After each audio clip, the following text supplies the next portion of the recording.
Good evening. How's everyone? Good. Literally chilling. So, I am from slightly east of here, about 9,000 miles east, in Nairobi, Kenya. That's where I was born and raised. And about 14 years ago, I moved a few hundred miles south of here. I live in Springfield, Missouri, and have ever since I went to school at Missouri State University. I'd like to mention that in Springfield, we had a high of 40 degrees today. So it was 4 times as warm as Ames, Iowa. Eat your hearts out. I had flown into Des Moines last night and was supposed to drive to Ames, but apparently the roads were closed. And the university was kind enough to put me up at a hotel. And they actually sent for me in style today. They sent a Lincoln Town Car to pick me up. And there were 2 thoughts I had on the way here. The first was, I can get used to this. The second was, wow, look at all of the cars and 18-wheelers in the ditches on the way here. I counted about 18 cars and 4 18-wheelers. And while looking at the carnage out there, I came to 3 conclusions. The first is, if you want to make any kind of money in Iowa, stop what you're doing right now and invest in a tow truck. The second is that appreciation is a matter of perspective.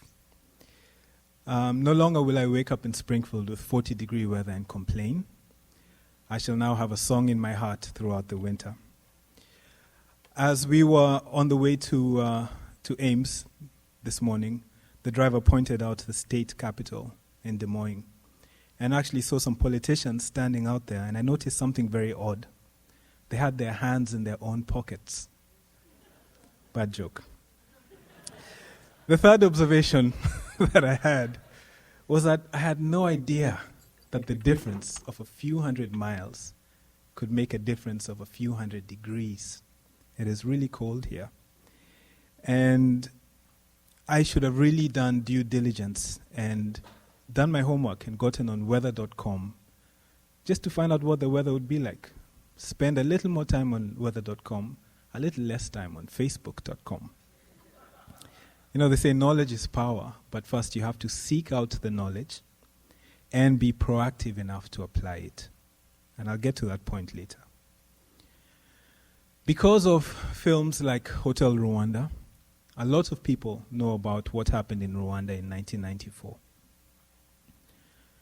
The murder of 1 million men, women, and children over 100 days has been termed as one of the most brutal and efficient genocides in human history. Brutal because the weapons of choice were not guns or grenades, although some were used. They were mostly hoes, crudely constructed clubs, and machetes, tools of an industrial society. Efficient because with 1 million people being killed in 100 days, 10,000 people a day lost their lives. Using that equation, the entire population of Iowa State University would be eliminated in 3 days. 416 people an hour were killed, and 7 people a minute. Unfortunately, genocide is nothing new. Acts committed with intent to destroy, in whole or in part, members of a religious, racial, ethnic, or national group are as old as humanity.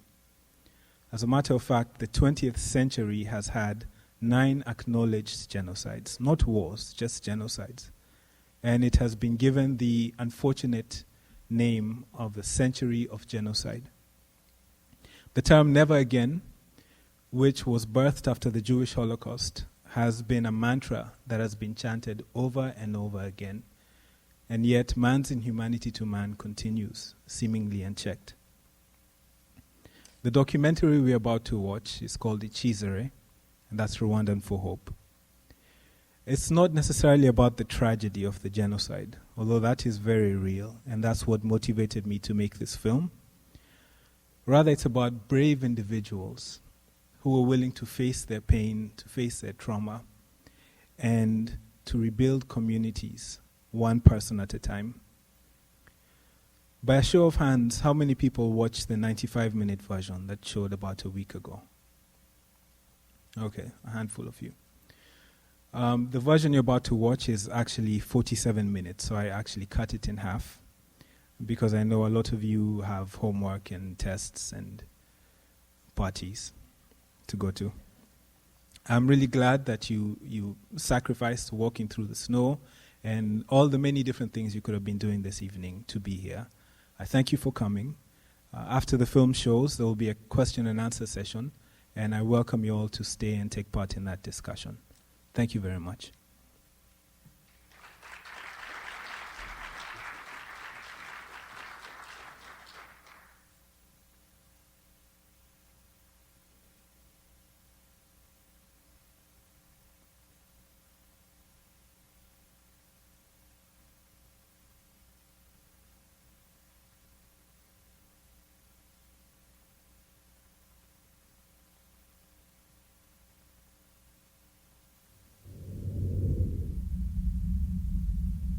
The year is 1884.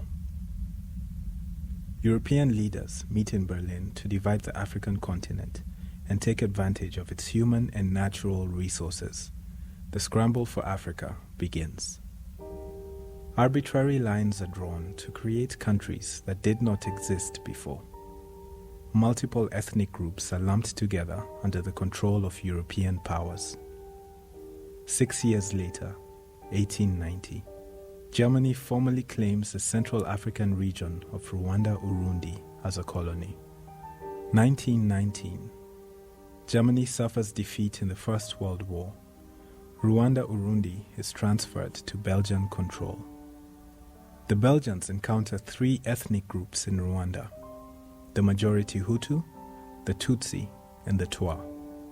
Although they live on the same hills, speak the same language, and often intermarry, Belgian colonialists exploit ethnic divisions to control the territory. They grant the minority Tutsi a higher status because their features are believed to represent a more advanced society. In 1933, despite intermarriage, ethnic identity cards are issued by the colonial government to codify one's identity as Hutu, Tutsi, or Twa. Fast forward to 1959. With support from the Belgian military, the Hutu Revolution of 1959 triggers a shift in power from Tutsi to Hutu. Thousands of Tutsis are killed, and thousands more flee to neighboring Congo, Burundi, Tanzania, and Uganda. Official independence from Belgium comes in 1962, with a Hutu majority led by Gregoire Kayibanda in power. In 1973, Defense Minister Major General Juvenal Habyarimana of the Hutu Identity Group overthrows Kayibanda's government in a coup. In 1987, the children of the Tutsis that fled the 1959 killings formed the Rwandan Patriotic Front, or RPF, in neighboring Uganda. 1990. Claiming a right to return to their country, the RPF launches an attack into Rwanda from its base in Uganda. This begins the Rwandan Civil War. Shortly after the RPF incursion, the magazine Kangura, meaning Wake Others Up, releases an issue with the Hutu 10 Commandments, decreeing, among other things, that any Hutu who marries or befriends a Tutsi is a traitor, that the Hutu must be firm and vigilant against their common Tutsi enemy, and that the Hutu should stop having mercy on the Tutsi. In 1992, a youth militia known as the Interahamwe is formed by the ruling political party. Interahamwe is translated as those who work together. The Impuza Mugambi, meaning those who have the same goal, is another militia formed in the same year. 1993. After 3 years of intense fighting, the Rwandan Patriotic Front and the Rwandan government agreed to a ceasefire and power-sharing agreement brokered in Tanzania, known as the Arusha Accords. Only 4 days after the signing of the agreement, propaganda radio station Radio Television Libre de Mikoli, or RTLM, starts broadcasting from Kigali, Rwanda's capital city. On the evening of April 6, 1994, the plane carrying Rwandan President Juvenal Habyarimana and Burundian President Cyprien Ntaryamira is shot down by a surface-to-air missile as it prepares to land in Kigali. Both men are killed. Although no one claims responsibility, Hutu extremists blame the Tutsi-led RPF and, incited by government-controlled radio and print propaganda, a wave of violence is unleashed against all Tutsi and moderate Hutu in the country.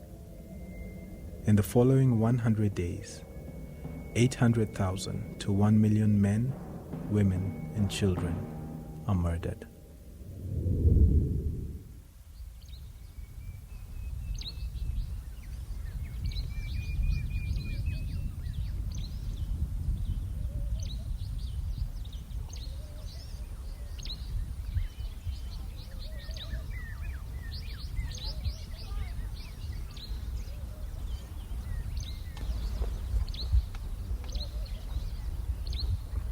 "100 days after it began, the genocide ended when the Rwandan Patriotic Front captured Kigali. They inherited a country in a state of shock. Fearing reprisals, 2 million Hutu refugees had fled to neighboring Congo, and up to 1 million Rwandans were dead. Until today, bodies are still being found.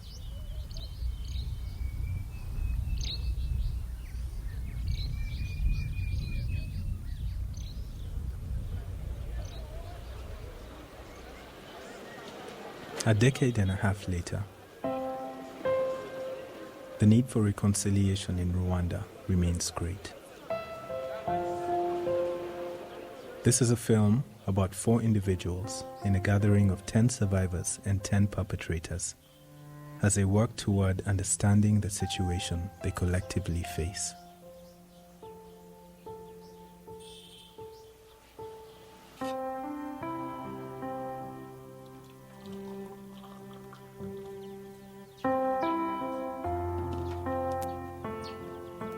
Nitwa Mukarugwiza Marie Claire, ariko bakunze kunyita Mama Aline. Mfite abana 3, ariko mbana n'umwe witwa Umurerwa Angelique.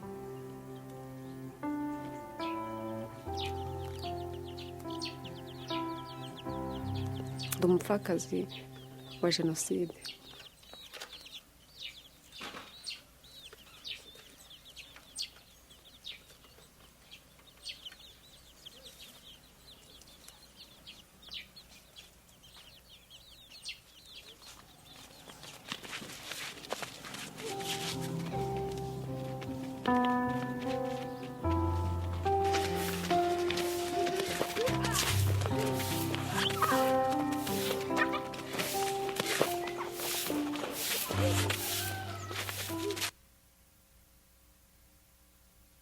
Izina ryanjye ni Jean Damascene ariko banyita John. Navutse muri 1989 mu Gisenyi.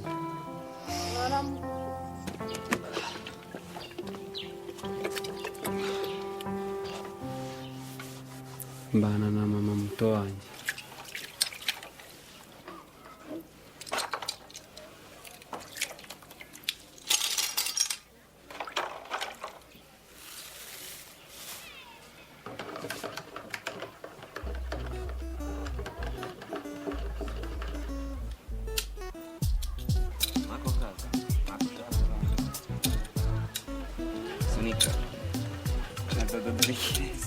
Zidane Marusha Chris Brown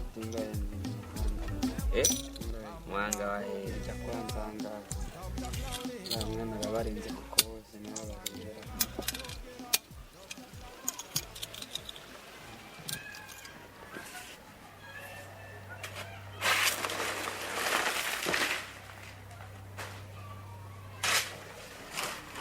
nitwa Ndimubanzi Jean Baptiste, hano niho navukiye. Umwuga wanjye ni ubuhinzi.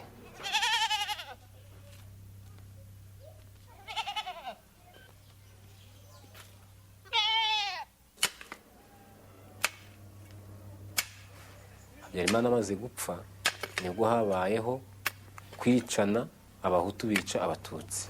Kubera ko nanjye nagiye mu gitero cy'abagiye kwica muri abo batutsi, niyo mpamvu nari mfungiye jenoside muri gereza ya Gisenyi.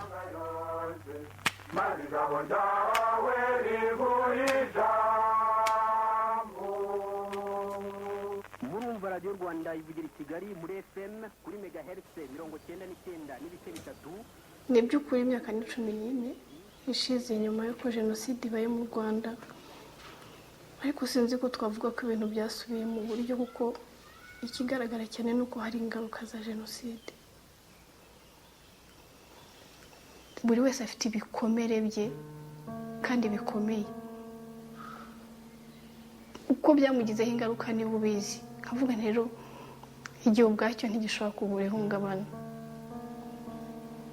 Akenshi dukunda gukora amahugurwa turi kumwe n'itsinda ry'abantu 20. Uvuga ngo abatuwe mu mahugurwa les participants baba ari abantu 20.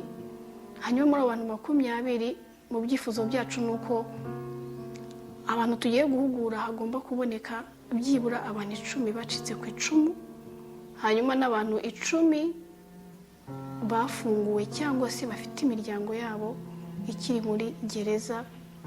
Dukorana nabo igihe turi mu itsinda, kandi mu itsinda tukamarana igihe cy'iminsi 3.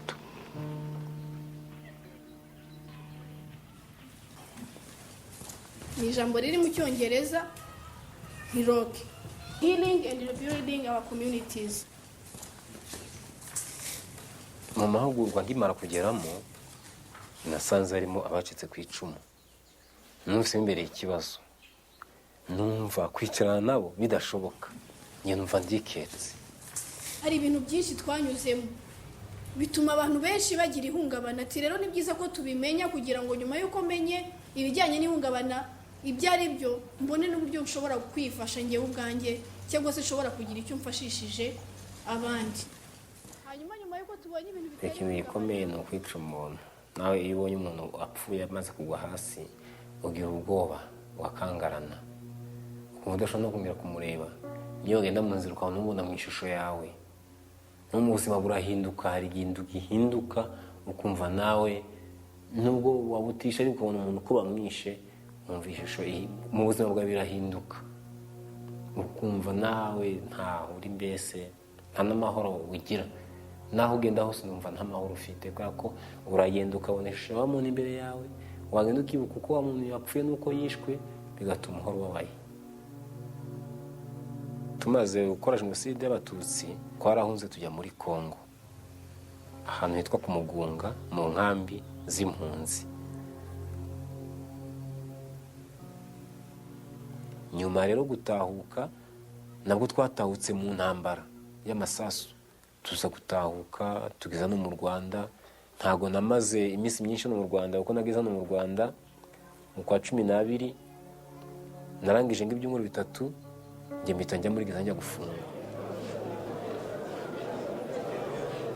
Nari ndiho nabi muri prison. Umunsi umwe wabonagamo ng'iminsi, nava nk'iminsi 20 cyangwa 100, kuko muri prison kwabaga kwicara hamwe udashobora gutera intambwe kubera abantu benshi, kivuga cy'abantu benshi, udashobora kudeplasa ngo uve hano ugira ahantu wajya. Ni ahantu hari aho ubabare cyane. Nafunguwe 2002 2003 gutya. Njyewe bwa mbere rero nkimara kuva muri gereza mbuye no mucika cumu, numvise mfite ubwoba, numva ntamwegera, ndamutinya, uko ndashobora kugera imbere ye kubera ko naramwiciye, none mpuye nawe ashobora kunyica.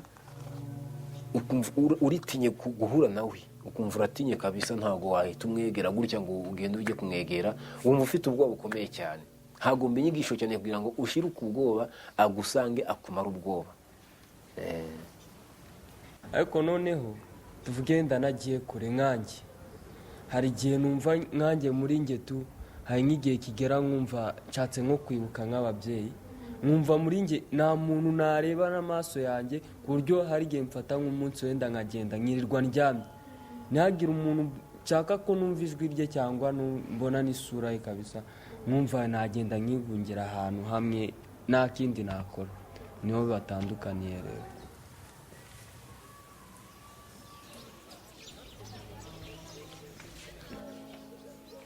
Ndibuka ko mu rugo hari radiyo, twatahaga agashyiramo amakuru akumva, n'umuntu wakundaga kumva radiyo cyane, no kuri resitora yari ayifite, ijyamo na tepu byose acurangira abakiriya kugira aze adufate duhunge.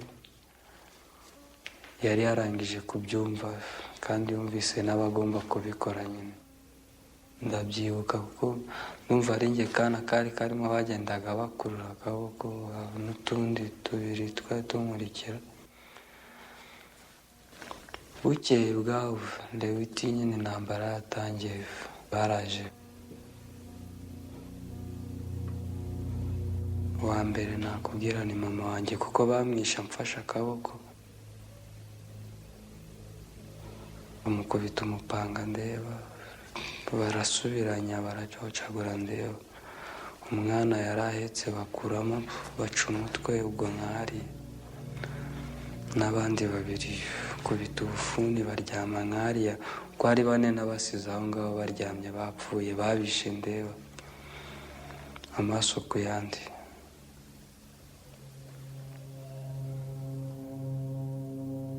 Ikibazo cyacu twese ni ikibazo nshobora kugira, ni ikibazo ushobora kugira, ni n'ikibazo twagize hano iwacu mu Rwanda, kuko biratugora no kumva ibintu byatubayeho, kuko akenshi ibibi tubikorerwa n'abavandimwe n'inshuti.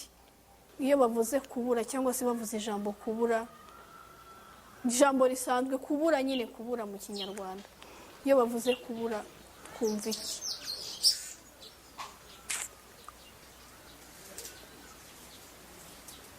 none se urabona kugeza imyaka 14 ishize, wari ufite umugabo uguhahira, ukugaburira, ukwambika, abanaguhesha agaciro umubandirega. Burya umugore udafite umugabo arasuzugurwa, kuko twihagararaho, ariko ubundi nta gaciro umuntu aba afite. Ubwo urumva ko ibyo bintu byagushimisha? Ntabwo nabyibagirwa, sinshobora. Ndagira ngo dukore igikorwa kimwe gitoya.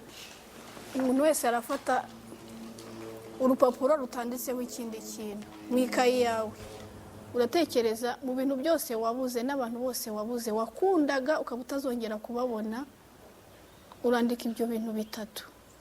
Utekereze mu bintu byose wabuze, mu bantu bose wabuze, ukuremo ibintu bitatu wabuze, wakundaga, utazongera kubona, kandi warabihaga agaciro.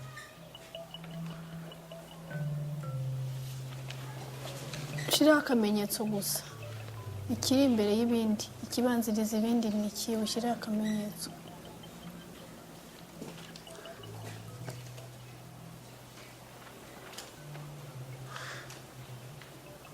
Namaze kubona icya mbere cyuma agaciro kurusha ibindi, hanyuma icya kabiri noneho cyo ni iki, hanyuma nacyo gishyireho akamenyetso kakwereka yuko ukigize icya kabiri.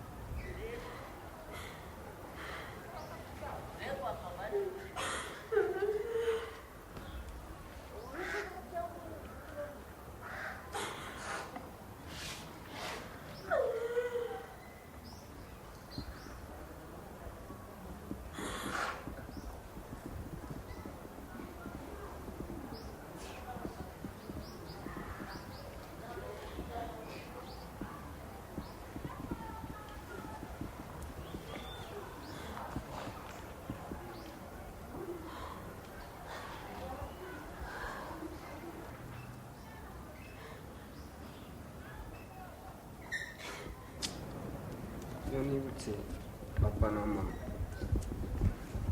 umunyeshuri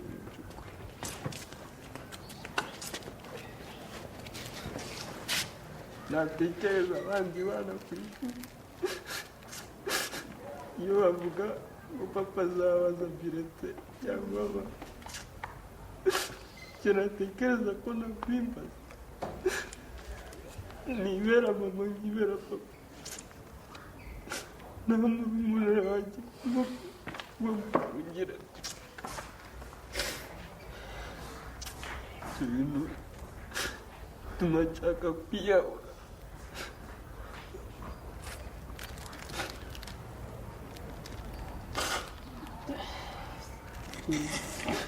Byibutsa aya masaha ariko ntabwo ari umwanya wacu.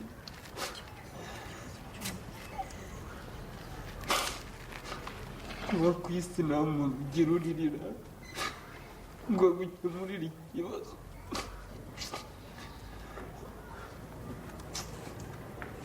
Runaka umuntu agenda mu muhanda yarapfuye ahagaze, ariko Imana izaba iruko idashyira.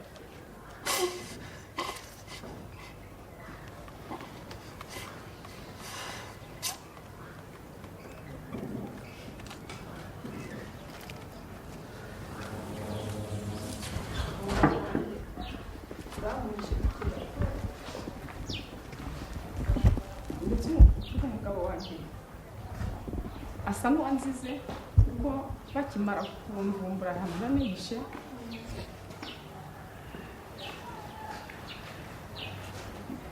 yumvise ntatsinyibutse arasohoka asa n'umuntu ahari ushaka kuntabara, nuko baramufata baramukorera bamujyana kuri komine Ruje, ariko rwose mu by'ukuri umugabo wanjye twashakanye duturanye ku buryo abantu bose byaratangazaga.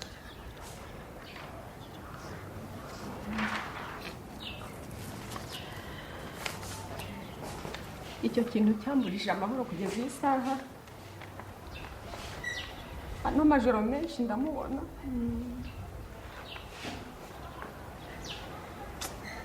nkibaza icyatumye ntamukurikira ngo batujyanane,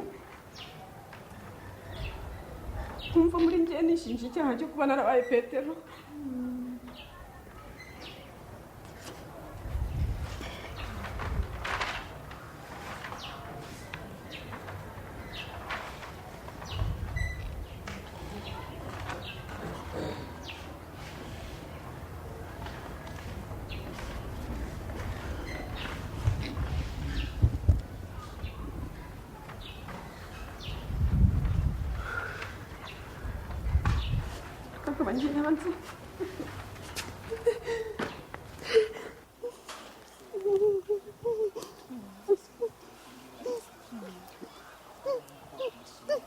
Oh Yesu we,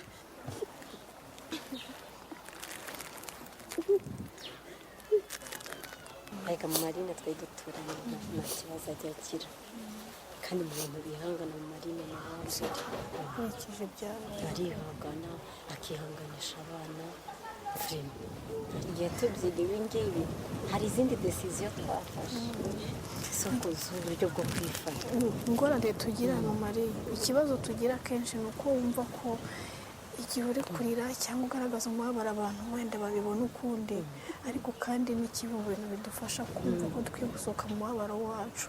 Niba wumva ufite imbaraga dusubira muri sare, ushaka kuguma hanze ariko nta kibazo muri kurira, nta kibazo kurira, si ntiwumve ko ari ikibazo. Bikangora kumva ko nshobora guhagarara nkafasha abandi. Ni byinshi n'ubuzima nanjye mba naraciyemo, igihe abandi bamara barimo bibuka ababo ibyabo, nanjye njya muri uwo mwanya.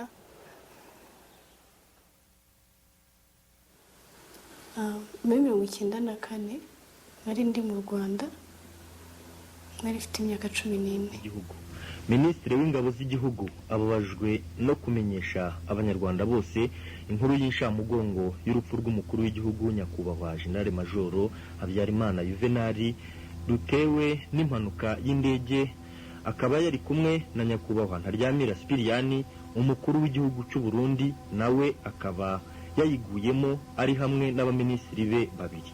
Akaba yari kumwe kandi itsembabwoko ritangira njye nari mu rugo n'abandi bana tuvukana.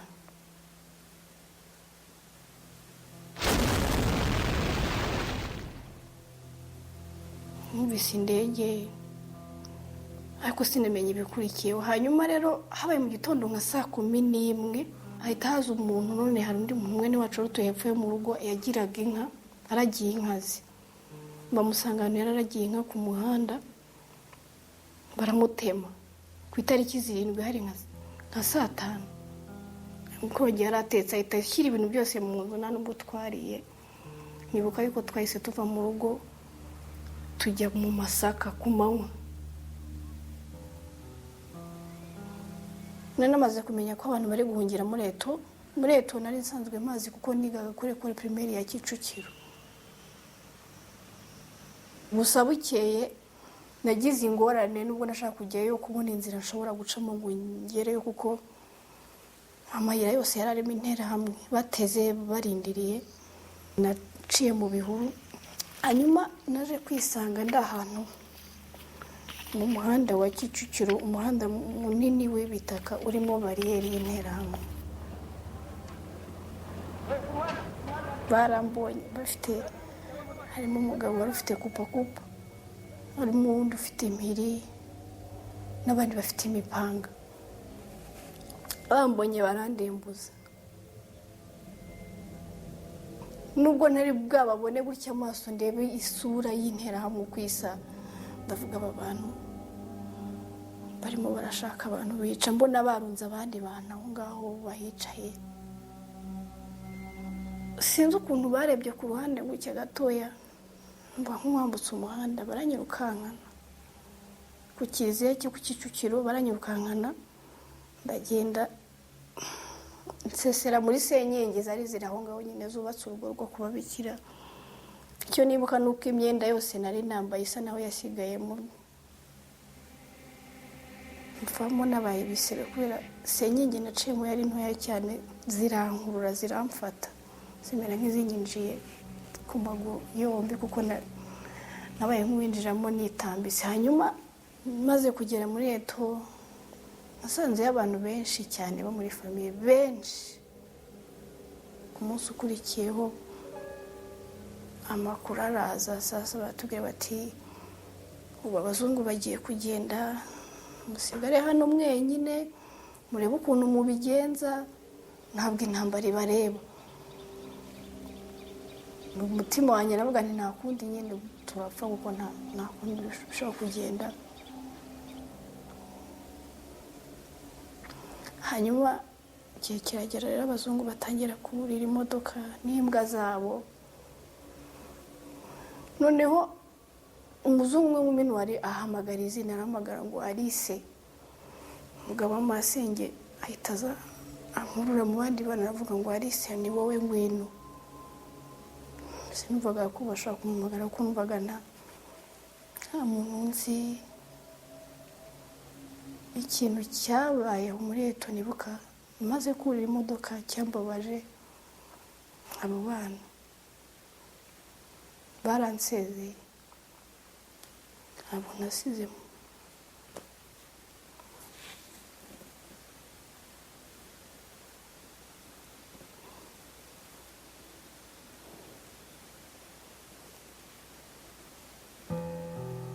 Baratujyana baza kudukura mu modoka,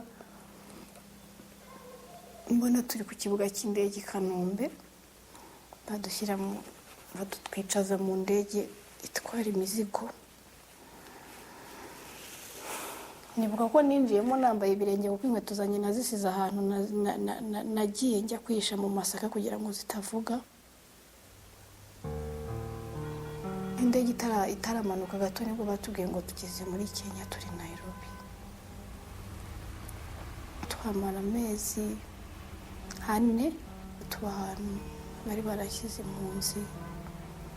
Hanyuma nyuma y'amezi 4 kandi dutega imodoka, batubwiye ko iwacu intambara yahagaze, nubwo ntaho nasanze iwacu, ntaho nasanze, ntahari hahari, n'abavandimwe ntibari bahari.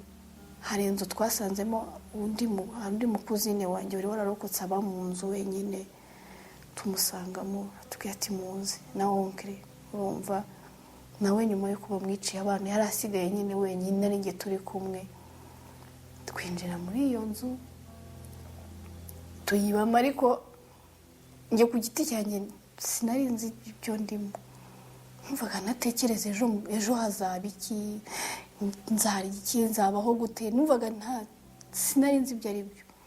Njyewe icyo numvaga nuko numvaga ntashaka umuntu umenya ibyanjye.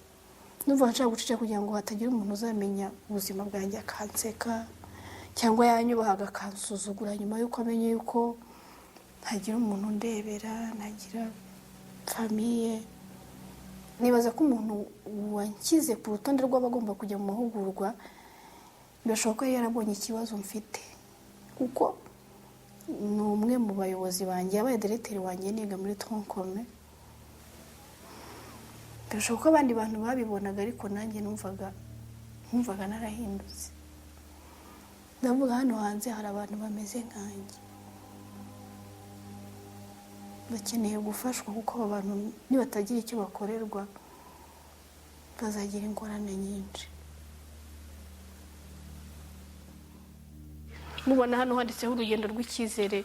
Ni iki mwumvise? Mwashatse kumva iki?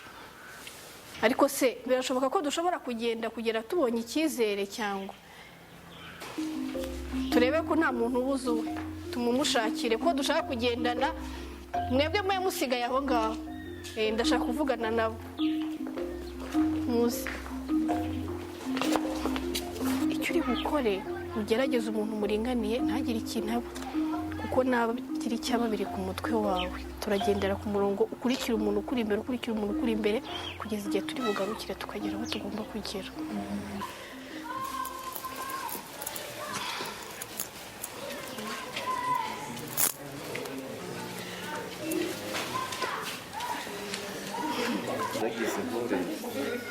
Ntimwiyice ariko.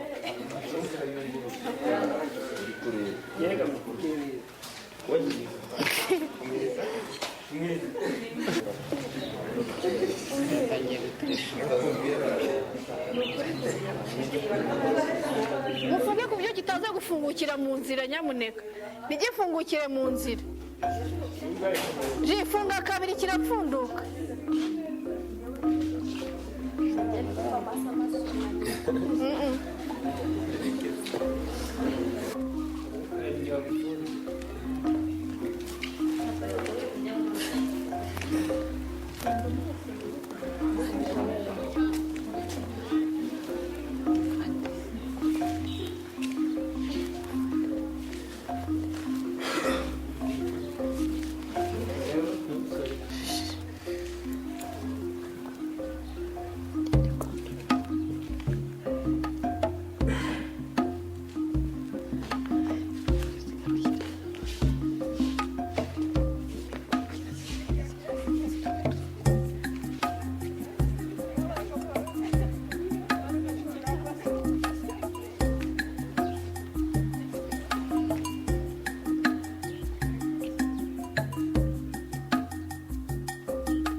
ibitambaro noneho babifungure.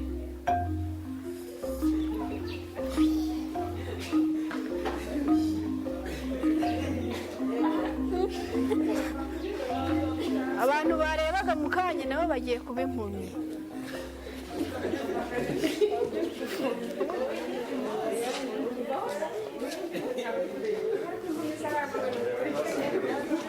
Muhambire buhoro ariko.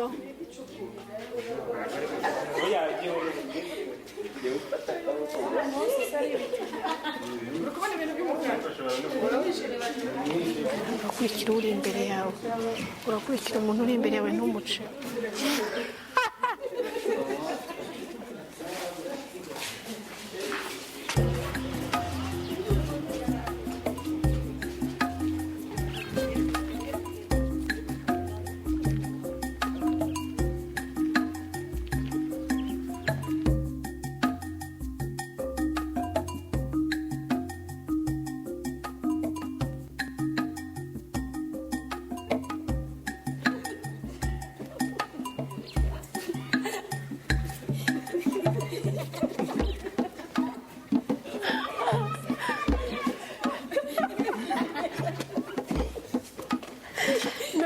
Ndashaka gusaba abantu bari bafunze amaso bakura ibitambaro mu maso.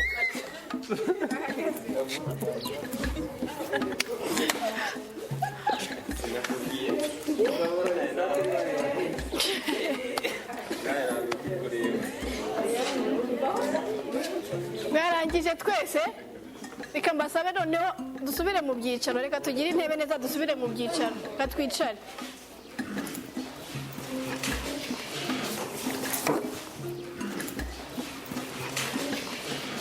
Hari byinshi twaciyemo bituma icyizere cyacu kigenda cyangwa kigabanuka. Ariko se birashoboka ko dushobora noneho kubaka icyizere? Ni urugendo nk'uko twabivuze, ni urugendo. Ariko se birashoboka ko uru rugendo rwacu ruzarangira noneho tukagerana tuvuga tuti noneho ndumva icyizere nyubatse. Ndarangiriza ku kintu kimwe mu Marina yavuze, avuga ati impumyi zaragowe. Hari n'undi wabivuze. Birashoboka ko twebwe ubwacu twashatse kugaragaza ibibazo tubigaragarisha ubuhumyi, ariko kandi ibibazo turimo rimwe na rimwe bituma tugaragara nk'impumyi kubera ingorane. Simbona icyo nkwiye gukora, simbona aho nkwiye guca, simbona inzira nkwiye kunyuramo kugira ngo ngere hariya hantu ndahumirije. Nkeneye umuntu wo kugirira icyizere kugira ngo anyobore. Bajya baca umugani mu Kinyarwanda ngo gira so yiturwa indi. Bamugiriye nabi nawe ashobora kukigira nabi, ariko none wowe wabanjirije undi ugomba kugerageza kumwereka umutima mwiza. Ntabwo nigeze mufata ku mugongo kuko urabona koko andusha ingufu, ariko we yagezaho amfata ku mugongo. Tugeze twageraga ahantu habi akamfata gutya ku mugongo. Urumva ko nanjye iyo nza kumuyobora nabi ntabwo yari kunyobora neza. Hari aho twagiye numva neza mbyiyumvamo ko agiye kungongesha urukuta rw'inzu. Mbese uwo muhura icyizere. Ndinze ngera ahantu hazi yumva niyonge, aho nyine amaze kwambara numva nabaye impumyi neza, numva mbese nishyize mu maboko y'unyobora. Numvaga yakagombye kumugirira icyizere, ariko hari ahantu twageze tuzamuka esikariye nkamubwira tuzamuke, aranga pe, aranga yanga kuva hahandi. Bigaragaza ko nta cyizere yari afite, yumvaga ko hari ahantu ngiye kumugusha se cyangwa ku kintu runaka. Tugenda nageze ahantu ndahagarara, ariko icyampagaritse nibajije navuze nti nubwo mfite amaso, ariko ariya maso agomba kunjyana ahantu nsi. Wetse mpagarare gatoya ntekereza aho ngiye, nindangiza amaso nyemerere anjyane. Niko byabaye koko. Kuko amaso ntabwo ashobora kubaza nyirayo ngo unjyanye hehe.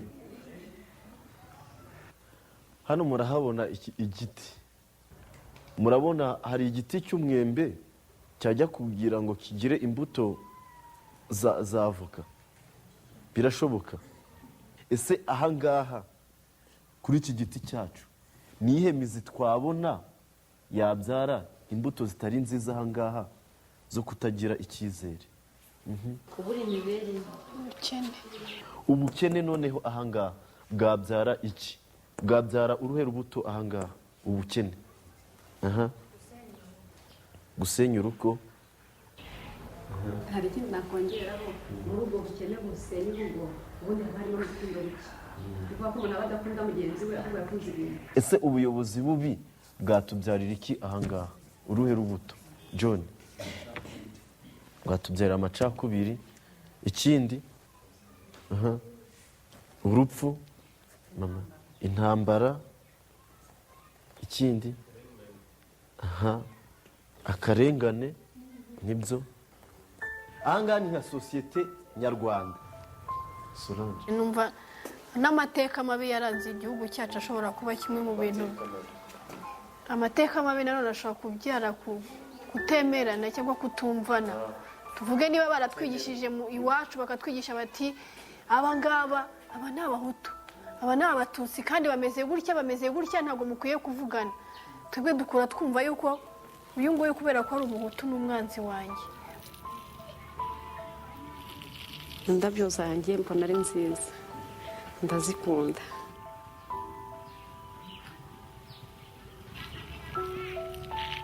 Mu gihe cy'izuba rero ikintu cyose kiba gifite inyota nk'uko n'umuntu agira inyota n'indabyo zigira inyota. Umuntu wese azajya azana ikiganza cye ugishyire hano, hanyuma nushyira hano ikiganza uravuga ikintu wifuriza iri tsinda iri ngiri turimo. Buri wese avuge kimwe, hanyuma nimumara gushyiraho ndaza kubabwira ikindi dukora. ndaryifuriza kuba ambasaderi w'amahoro. ndaryifuriza gukomeza. Twegere hino mushyire hagati. Ndaryifuriza gukomeza amahugurwa. Ndaryifuriza kugira imbaraga. Ndaryifuriza urukundo. Mwigire hino. Ndaryifuriza gushyira mu bikorwa ibyo bakora. Ndaryifuriza iterambere. Ndaryifuriza nimumwice kandi ikaba intumwa y'amahoro. Buri wese ashyireho avuge. Ndaryifuriza gukomeza bakomezanya umurava n'ikindi gihe twasubira guhurira hamwe. Ndaryifuriza imbuto nziza. Ndaryifuriza urukundo. Tujye kubizamura hejuru tubishyire mu maboko y'Imana, ibindi tubikwirakwize bigende bive Gisenyi bikwire mu Rwanda hose, tugende dushyire hejuru.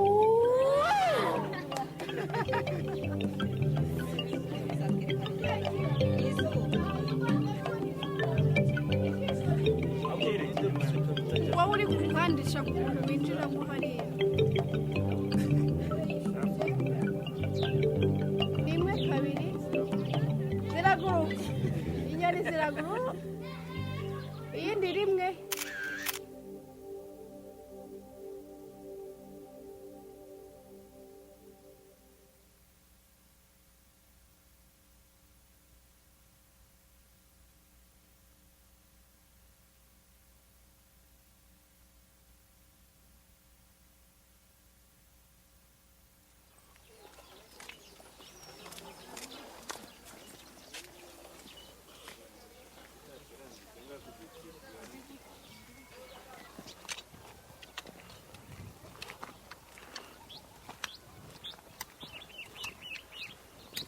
Mama nzaba mwiriwe.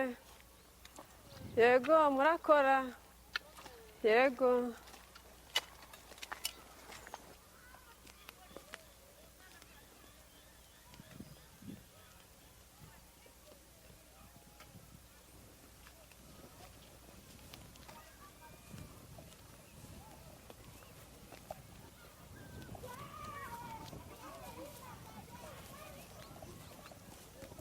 Mwaramutse. Yemwe. Yemwe. Mwaramutse. Ntabwo uzabaha aho bagiye? Abana ntabwo bamenya aho bagiye? Subuze se. Yes, Maurice. Amakuru. Ni meza. Karibu rero. Stare. Ngiye Batista reka nkubwire. Ngiye umuntu numvaga ko yishe. Ntabwo namwegeraga. Wabonye ko no ku munsi wa mbere ntabwo nigeze nicarana nawe. Ariko nari mfite ubwoba.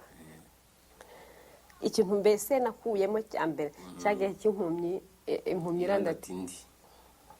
yarampumye mbese yarankurugutuye niyo yanyeretse ko ndi impumyi usanga uri impumyi udashobora kugira nawe udashobora kurandata undi mu muyobore kandi ntawe namuyobora ndi impumyi waba uri impumyi se waba uri impumyi ukayobora indi mpumyi ntabwo byashoboka hari umuntu rero wansekeje nigeze guhura n'umuntu arambwira atari ku Batista kweri kubera iki ukundana n'abatutsi cyane ati rero buriya Zera ati njyewe ati ndamutinya njye abantu benshi barantinya ati ahubwo se wazakora iki ngo umpuze nawe ndi tayari kumuha imbabazi rwose yarabimbwiye n'umuhungu witwa Aisha kuri papa ndamubwira rero akanabihakana azamubwira ngo ndi tayari kuzimura rero twebwe hari inyigisho twabonye twagiye mu mahugurwa twabaye umwe niba wishisha tuzagutumira ubutaha mu mahugurwa ariko nzi ko na Marine tuvuye mu mahugurwa nta mutima mubi afite twuganira twishimanye nta kibazo gihari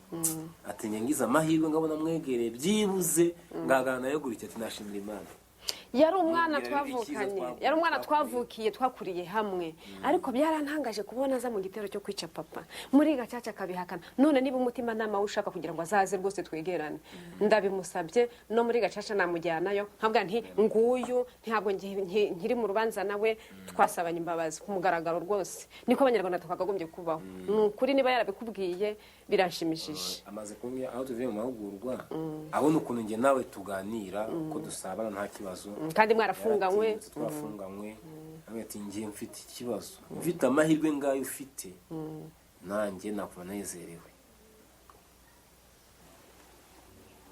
ura Batista ndagiye ubwo tuzabonana ubutaha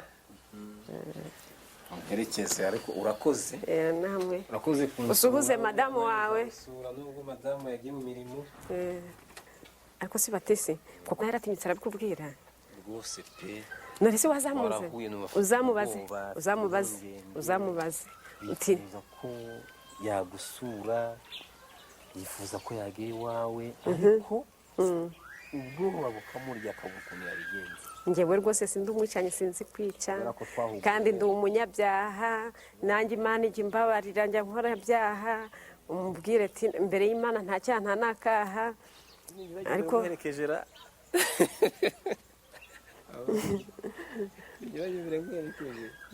ndabizi si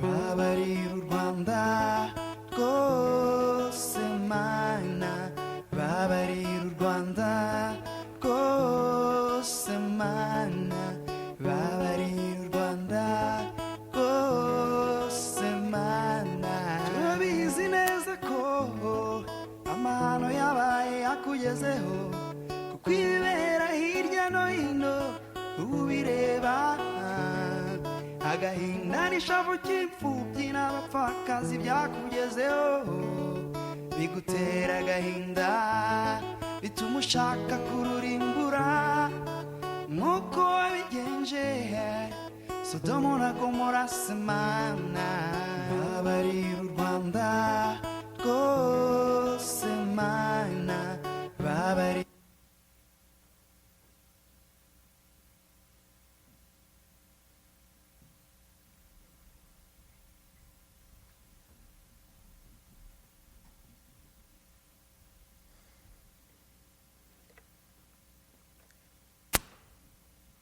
Static electricity, sorry. So this film has meant a lot to me. And working on it over the past 3 years, it has affected me in many deep ways. I made no attempt to suggest that conflict can be eliminated, but rather conflict can be the fuel that leads to understanding. I believe it's a film that promotes dialogue and promotes working things out, instead of using a difference of opinion as an excuse for violence. There's great power in the stories we tell and in the stories that we listen to. And just as the media was used to divide and destroy, so can it be used to unite and to heal. I welcome any questions or comments that you all may have.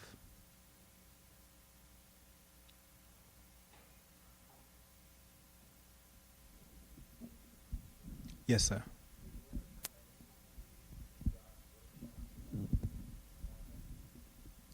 The question was how many of these workshops have been hosted in Rwanda, and are currently being. Yeah, well, in the past almost 6 years, they've had about 300 workshops. So that's 6,000 people that have benefited from the workshops. They grow by word of mouth. Usually people will attend the workshop and go back to their communities and their families, and people can notice a change in them. And so they want the same peace of mind. So by word of mouth, people are getting to know about these workshops. The workshops rely on external sources of funding. It's not funded by the government. So as a result of the global recession that has been going on, they've had to reduce the number of workshops significantly. When I made this film, I was hoping that people would watch the film and be motivated to support these workshops. Specifically the government of Rwanda, actually. Any other question?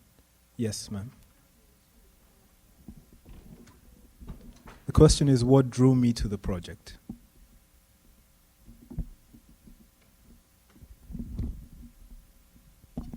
Okay, much better.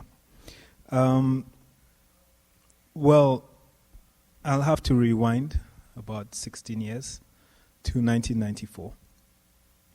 When the genocide occurred, I was in Kenya. I was 18 years old, getting ready for my national high school exams. So my only concern at that time were really the upcoming exams, my girlfriend at the time, and Snoop Doggy Dogg, who has been hip for a very long time. He's got some staying power. I was actually oblivious to the fact that there was a genocide going on in Rwanda. I don't recall reading it in the newspapers. And really it happened so suddenly that for most people they called it a civil war. And I heard a bit about the war in Rwanda.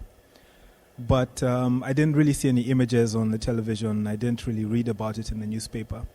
I guess like any typical 18-year-old, my concern was not what was going on an international level. And it wasn't until 2004. By then I had come to the United States. I had graduated from Missouri State University. And I was working as a cameraman at a local NBC affiliate station.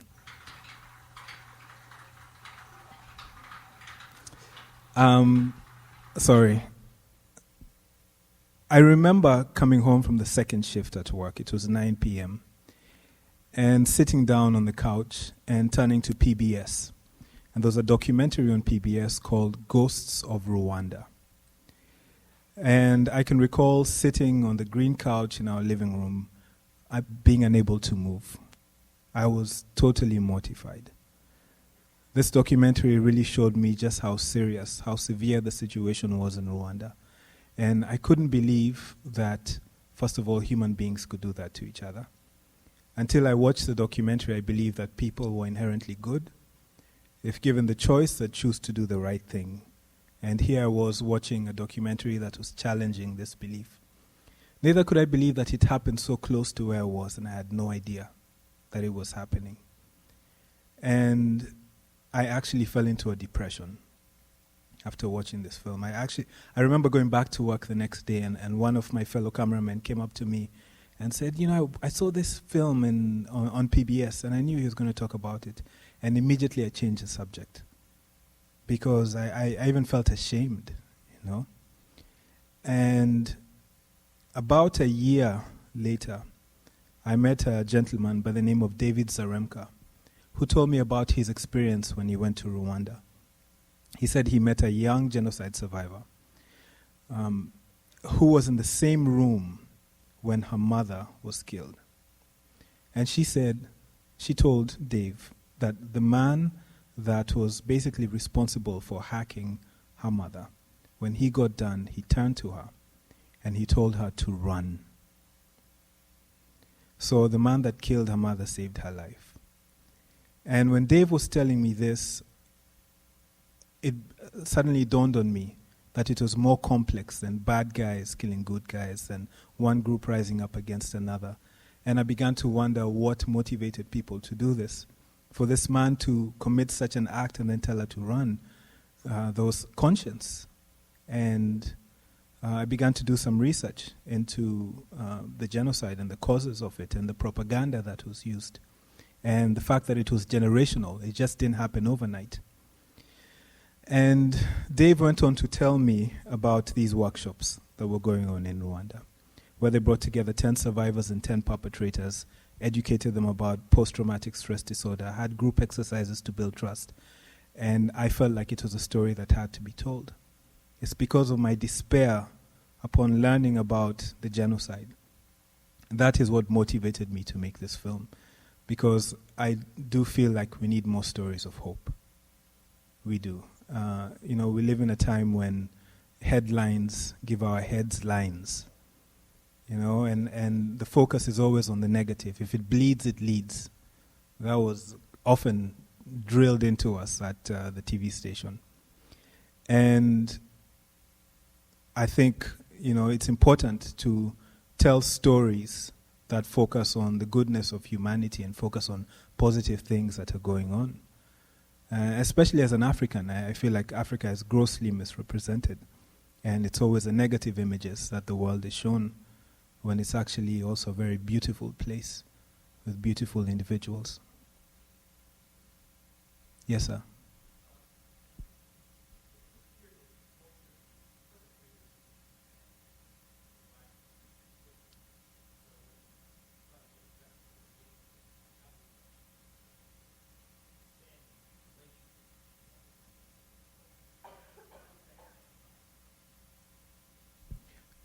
Okay, you said that most of the perpetrators appear to be men and most of the survivors appear to be women. And how are they able to interact with each other because of the relations between men and women within the culture? Within the culture, yeah. Yes. Well, now this is a film that focused on 4 individuals. And Rwanda is a country of 10 to 12 million people. So there are many stories, and many people have been affected by what happened in '94. And I happened to focus on a perpetrator that was a man, but there were also perpetrators that were women. There were some that were children, too. There were cases where some of the children were given weapons, youth, teenagers. And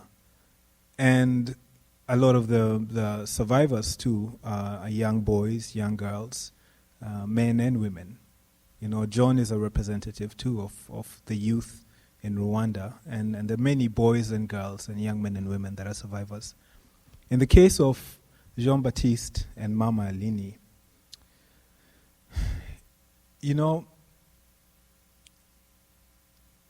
initially, it was difficult for Mama Alini to come to terms with the fact that there were perpetrators at this workshop.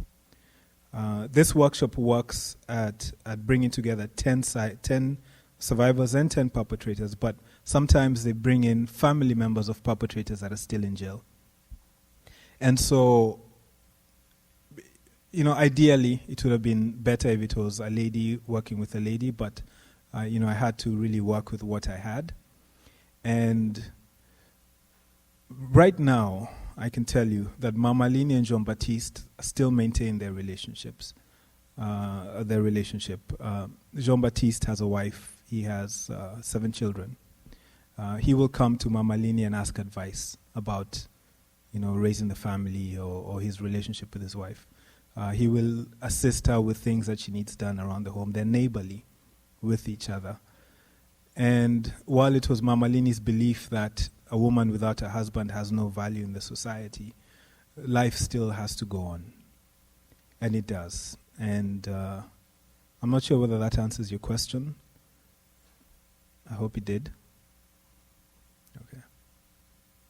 Yes, sir.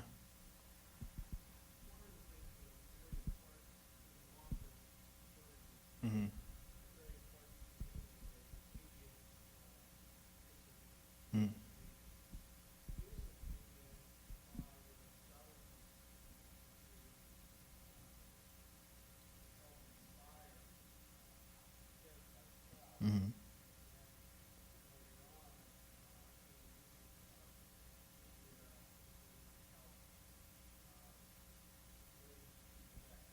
Yes.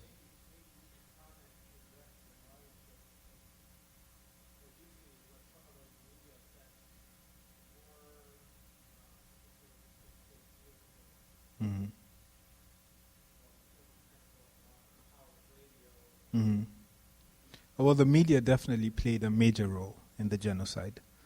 The architects of the genocide were very intelligent men. They were actually, most of them, intellectuals.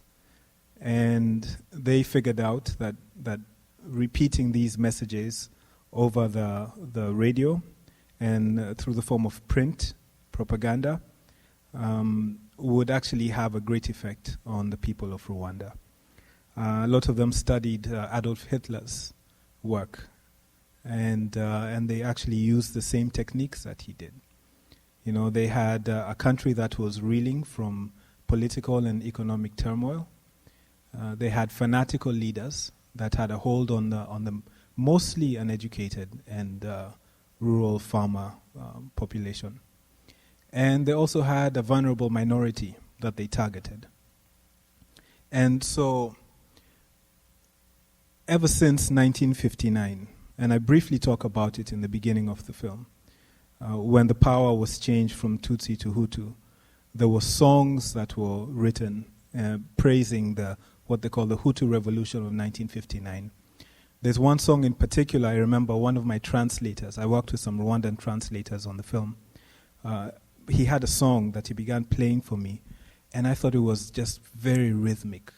You know, the guitar playing was fantastic, the polyrhythms, the person's voice, and I actually found myself grooving a little bit to it.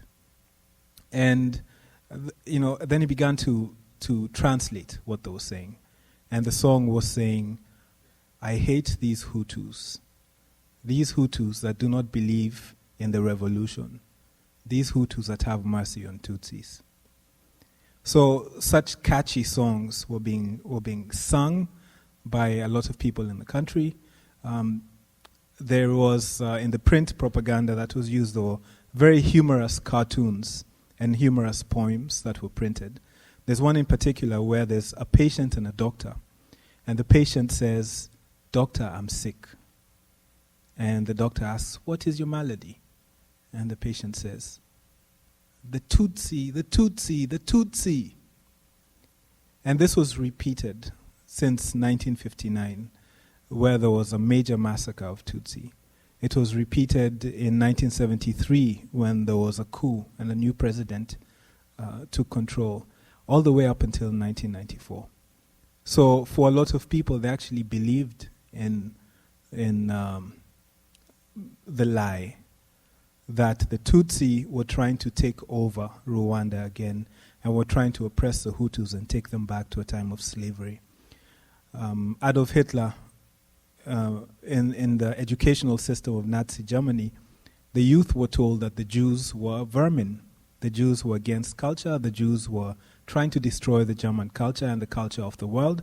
And so it was necessary to preemptively strike at them and eliminate them. And that same type of psychology was used in Rwanda. You know, the Jews were called vermin by the Nazis. The Tutsis were called cockroaches or snakes. And they would say a child of a snake is a snake. And in Cambodia, they were called worms. So the propaganda was very effectively used during the genocide. And I actually wanted to include that in the film, but because of time, you know, I had to cut half of it off. Now, the Rwandan government calls itself a government of unity and reconciliation. So they realize that reconciliation must be promoted and it must be attained. Because if not, then there's a danger of the violence happening again. So they promote it in the radio broadcasts. They promote it in official speeches. It's something that people talk about a lot. The problem with that is you can't make it a law to forgive. You can't legislate forgiveness. And so what I think is very effective about workshops such as these is the participants themselves were traumatized. And they went to a similar workshop and found healing. So in effect, their mess became their message. And so they were better able to connect with the participants in the workshop. You're welcome. Yes.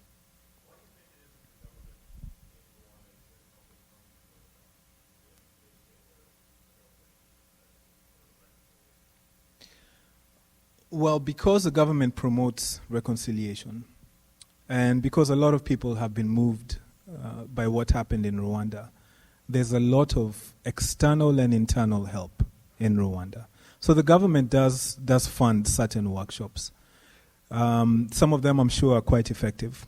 Others have facilitators that are basically mouthpieces for the government, and so they come together and they say, we are all Rwandans, we need to work through our differences, we need to come together. But they don't reach people at the heart level. There's also external help. There's a lot of people. In fact, the first time I went to Rwanda in 2007, I met some people from Sweden, people from all over Europe and the US, who had told me that they watched Hotel Rwanda and were so moved by what they saw that they wanted to come to Rwanda to try and help in the way that they could. So there's a lot of good intentions. But unfortunately, it takes more than these good intentions. So the government, I'm sure, is aware of these workshops. They're just funding their own. And they probably, the decision makers have not seen firsthand how effective these workshops are. I had the opportunity to show the film in Rwanda in 2008 and 2009. And also I showed the film to some government officials, and they were very moved by it. And some of them promised to show it to the president and many of the big decision makers. So I hope they do. And I hope after that, then the government will begin to fund these workshops. We have time for one last question. Yes, ma'am. Mm-hmm.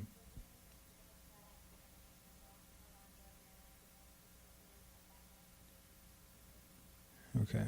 So the question is, after the Holocaust, they had the Nuremberg trials, and you want to know whether in Rwanda they had something similar to that. They did, or they're still having it, really. They have the International Criminal Tribunal, ICTR, International Criminal Tribunal in Rwanda, and of Rwanda, and that is actually taking place in Tanzania. They have tried some of the architects of the genocide. This is a UN-funded program. Some have been found guilty and sentenced to life. Some are still going through the trial. This has been going on for 15 plus years so far. I don't have the exact numbers for you, but I know that very few people have been convicted, and over $1 billion has been spent on this. So some people complain that it's not effective. You have these people that have been arrested but are living in luxury. They're living in, 5-star hotel-like conditions. They get 3 meals a day. They have access to whatever comforts they want. Whereas the survivors, live in poverty. Many do. So people don't feel like it's a representation of justice. The Rwandan government doesn't believe in the ICTR. They would actually like to conduct the trials themselves. And some people think that it's a cash cow for the employees of the ICTR, and that's why they want it to keep going, because so much money is being pumped into it. So, to many it's seen as, just a shallow effort. Yeah. I'd like to thank you all very much for having me. I really enjoyed being on campus. I hope to come back when the weather is much nicer. Have a good night. Thank you.